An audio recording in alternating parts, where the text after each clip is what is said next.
Hi guys, എല്ലാവർക്കും സതീർത്ഥ innovative മീഡിയയിലേക്ക് ഒരിക്കൽ കൂടി സ്വാഗതം. അപ്പോൾ നമ്മളിന്നൊരു മുട്ടക്കറി ഉണ്ടാക്കാൻ വേണ്ടിയിട്ട് ഒരു പാനിനകത്തോട്ട് എണ്ണ ചൂടാക്കി അതിനകത്തോട്ട് കുറച്ച് ഉള്ളിയും മുളകും ഇട്ട് വരട്ടി. അതിനുശേഷം ആ ഉള്ളി ഒരു വാടുന്ന പരുവായപ്പോഴത്തേക്ക് അതിനകത്ത് തക്കാളിക്ക ഇട്ട് വരട്ടിയതിന് ശേഷം നമ്മുടെ മുളക് പൊടി, മല്ലിപ്പൊടി, മീറ്റ് മസാല ഇങ്ങനെയുള്ള പൊടികളെല്ലാം ഇട്ട് വരട്ടി.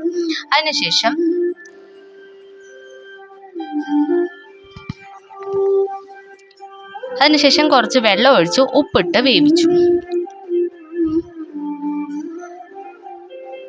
കുറച്ച് കുരുമുളക് പൊടിയും പെരുംജീരകം പൊടിച്ച പൊടിയും കൂടെ ഇട്ട് കൊടുത്തു.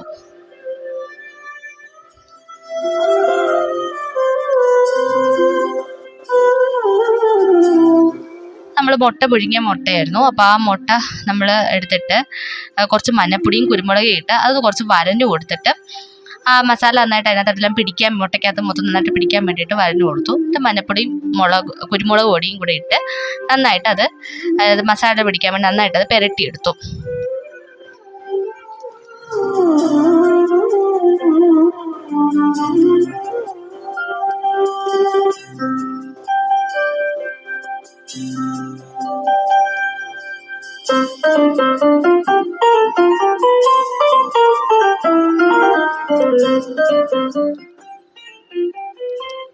എൻ്റെ അമ്മ ഉണ്ടാക്കുന്നതിനകത്ത് മീറ്റ് മസാല ഇടത്തില്ല കേട്ടോ. അമ്മ അല്ലാതാണ് ഉണ്ടാക്കുന്നത്. അതും കൂടെ ഞാൻ ഒരു ദിവസം വീഡിയോ എടുക്കുക. ഇത് എൻ്റെ റെസിപ്പിയാണ്. അമ്മ ഇങ്ങനെ മുട്ടയൊക്കെ ഇങ്ങനെ തന്നെയാണ് ചെയ്യുന്നത്. മീറ്റ് മസാല അമ്മ ഇടില്ല, പക്ഷെ അത് നല്ല രുചിയാണ്.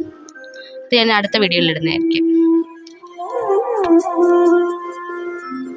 എന്നിട്ടിത് എണ്ണയ്ക്കകത്തിട്ട് ഇത് വരട്ടി.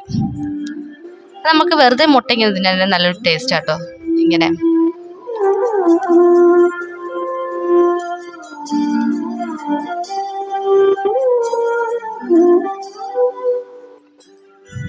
നമ്മുടെ മുട്ടക്കറി ഏകദേശം റെഡി ആയതാണ്. ഇവിടെ ചപ്പാത്തിയാണ് ഉണ്ടാക്കിയത്. അപ്പോൾ ചപ്പാത്തിയും മുട്ടക്കറിയായിട്ട് ചൂടോടെ സെർവ് ചെയ്ത് കഴിക്കാവുന്നതാണ്.